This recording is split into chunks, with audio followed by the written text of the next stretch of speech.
ओम गुरुवे नमः। मैं पंडित गिरीश तिवारी आज आपके सम्मुख एक बहुत ही जानकार संबंधी कहो या ज्ञान संबंधी कहो, इस विषय पे एक वीडियो दे रहा हूँ। आशा करता हूँ कि आपको अच्छी लगेगी। और आज का जो मैं विषय ले रहा हूँ वो मैं ले रहा हूँ जड़, जोरू और जमीन। तो ये तीन विषय हैं, एक जड़ है, एक जोरू है, एक जमीन है।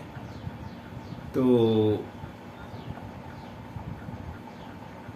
इसके कारण एक पूरे घर में, समाज में, देश में और विश्व में जो है युद्ध का कारण बनती है।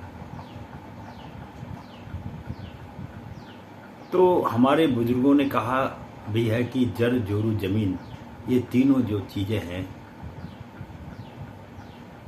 ये झगड़े की जड़ है।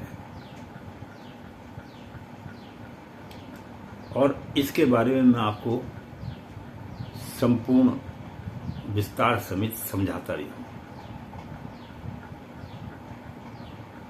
जब घर के अंदर में 2 भाई, 3 भाई, 4 भाई हों तो उनकी जमीन जायदाद को लेकर, पिता की संपत्ति को लेकर आपस में कलह हो जाता है। और जब गांव के अंदर में कई सारे परिवार रहते हैं तो वो भी आपस में एक दूसरे की जगह जमीन के वास्ते लड़ते झगड़ते रहते हैं।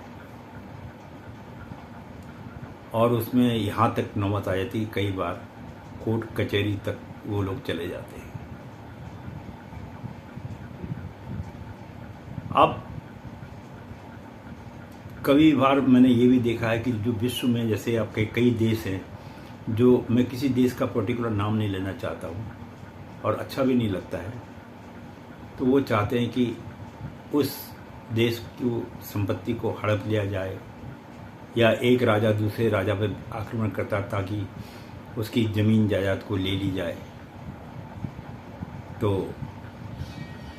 वो भी एक युद्ध का कारण बन जाता है। जैसा कि आप विश्व में आज देख रहे हैं, कई देश दूसरे देशों की ज़मीन को लेने के लिए आपस में लड़ झगड़ रहे हैं।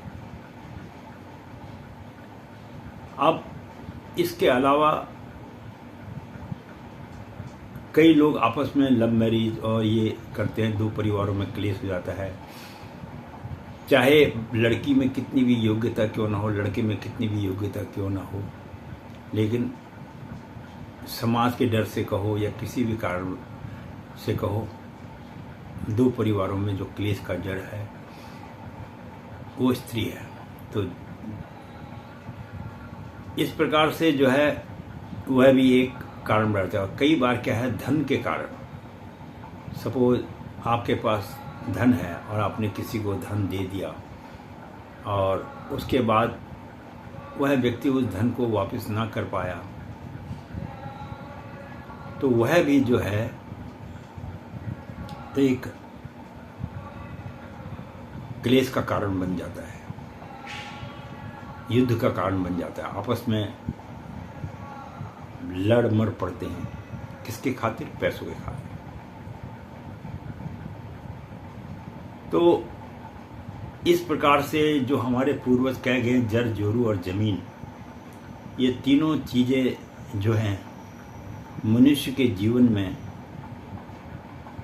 विद्रोह पैदा करते हैं, घर में भी विद्रोह पैदा करते हैं।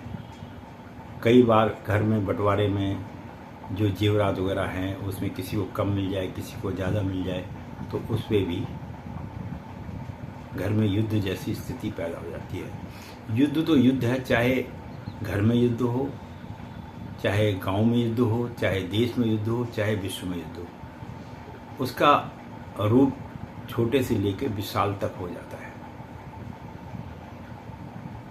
तो मैं अपने बुजुर्गों को सलाम करता हूँ।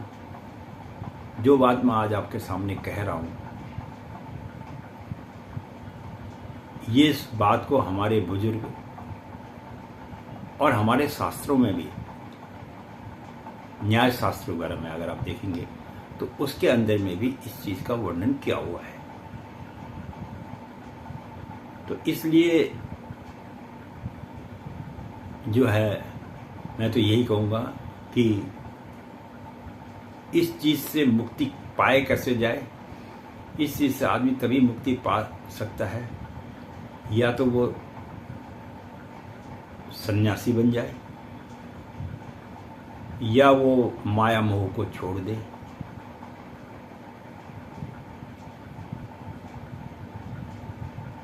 अगर मनुष्य यह सोच ले कि मैं खाली हाथ आया था, खाली हाथ मैंने जाना है, यहाँ मेरा कुछ नहीं है, तब तो इसमें शांति हो सकती है। अन्यथा इसमें किसी प्रकार का शांति होने का कोई